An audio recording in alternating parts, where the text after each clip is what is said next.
ধরেন আপনার মোবাইলে লক হঠাৎ করে ভুলে গিয়েছেন, তখন আপনি কি করবেন? বারবার ট্রাই করার পর যখন দেখেন লক খুলতে পারেন না, তখন দেখা যায় আমাদের কাছে নিয়ে আসে। এরপর আমরা মোবাইলগুলো কিভাবে ফ্ল্যাশ করি ওটা আপনাদেরকে শিখিয়ে দিব। আপনার মোবাইল আপনি ফ্ল্যাশ মারতে পারবেন। এটা করার জন্য মোবাইলটা বন্ধ করে নেবেন। বন্ধ হয়ে গেলে দুইটা বাটন ক্লিক করে ধরে রাখবেন।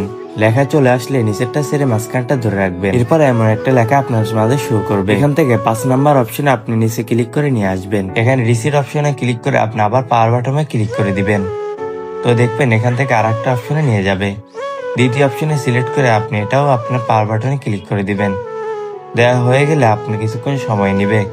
নেওয়ার পর আবার প্রথম অপশনে পাওয়ার বাটনে ক্লিক করে দিবেন। যখন পাওয়ার বাটনে ক্লিক করে দিবেন এখন একটু অনেক সময় নেবে। দেখতেছেন আমাদের প্লাস মারা হয়ে গিয়েছে। এখন কাজ হচ্ছে নতুনের মতো আমরা মোবাইলটা সেট আপ করবো। একটা কথা মাথায় রাখবেন, জিমেল অ্যাকাউন্ট না জানলে ওইটা খোলার সিস্টেম আলাদা রয়েছে। আমি শুধু কিভাবে প্লাস মারবেন ওটাই দেখিয়ে দিয়েছি। ভিডিওটি কেমন লাগলো অবশ্যই কমেন্টে জানাবেন। ভিডিও ভালো লাগলে লাইক কমেন্ট শেয়ার করার পাশে থাকবেন। আল্লাহ হাফেজ, ভালো থাকবেন।